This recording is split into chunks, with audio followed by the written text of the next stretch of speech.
வணக்கம் மாணவர்களே. 10ஆம் வகுப்பு அறிவியலில் செய்முறை அறிவியல் 9வது செய்முறை அறிவியல் மலரின் பாகங்கள். செம்பருத்தி மலர் எடுத்துக்கிறோம். செம்பருத்தி மலர் இது அடுக்கு செம்பருத்தி, ஒற்றை செம்பருத்தி எடுத்துக்கிறோம். இப்போ இந்த செம்பருத்தி மலருடைய மலர் பாகங்கள் புள்ளிவட்டம், அள்ளிவட்டம் இதெல்லாம் துணை உறுப்புகள். மகரந்தாள் வட்டம் மலரின் ஆள் பாகம், சுலகவட்டம் மலரின் பெண்பாகம். இது இனப்பெருக்க உறுப்புகள். செம்பருத்தி மலர் அப்படின்றது இருபால் மலர். அதில் ஆண் பாகம் பெண் பாகம் ரெண்டுமே இருக்குது. அதனால தான் இது பைசெக்ஷுவல் ஃப்ளவர் அப்படின்னு சொல்கிறோம். இதில் பார்த்தோன்னா பச்சை நிறத்தில் இருக்கக்கூடியது புள்ளிவட்டம். பார்த்திங்கன்னா இது அடுக்கு செம்பருத்தி. இந்த பச்சை நிறத்தில் இருக்கக்கூடியது புள்ளிவட்டம். இந்த கலராக இருக்கக்கூடியது அள்ளிவட்டம். அள்ளிவட்டம் நிறைய கலரில் இருக்கும். சிகப்பு, மஞ்சள், ஆரஞ்சு அந்த மாதிரி கலரில் இருக்கும். இங்கே நடுவில் இருக்குது பார்த்திங்கன்னா இது சூல்முடி, சூழ்தண்டு. இந்த அள்ளிவட்டமும் புள்ளிவட்டமும் இனப்பெருக்கத்தில் ஈடுபடாது, மகரந்த சேர்க்கையில் ஈடுபடாது. இங்கே தான் சூலகம் இருக்குது.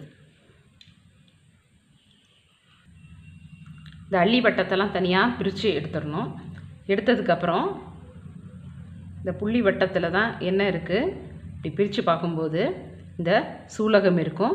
சூலகத்திலிருந்து தான் சூழ்தண்டு, சூழ்தண்டுடைய முனையில் சூழ்முடி இருக்கும். இங்கே பார்த்தீங்கன்னா கிளியராக தெரியும். இங்கே சூலகம் இருக்குது. இதுலேருந்து சூழ்தண்டு, சூழ்முடி இது ஃபுல்லாக சேர்ந்தது தான் சூலக வட்டம். இதை தனியாக ஒரு சார்ட்டில் ப்ராக்டிகல்ஸ் போது ஒட்டணும். இந்த க்ரீன் கலரில் பச்சை கலரில் இருக்கக்கூடியது புள்ளி இதழ். இதுதான் மலரை தாங்கி பிடிக்கக்கூடியது. அள்ளி இதழ் நிறைய கலரில் இருக்கும்.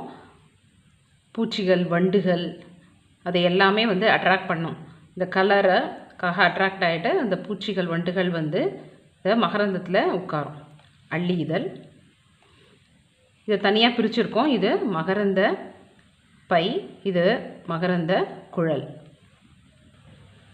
இது மலரின் நீள்வெட்டு தோற்றம். இங்கே பார்த்தீங்கன்னா இதை தனியாக பிரிச்சுருக்கோம்.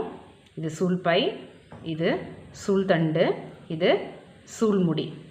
இது பப்ளிக் ப்ராக்டிகல்ஸில் மலருடைய பாகங்கள் அப்படின்னும்போது ஒரு செம்பருத்தி மலரை எடுத்துகிட்டு தனியாக இதை மாதிரி பிரித்து ஒரு சார்ட்டில் ஒட்டணும்.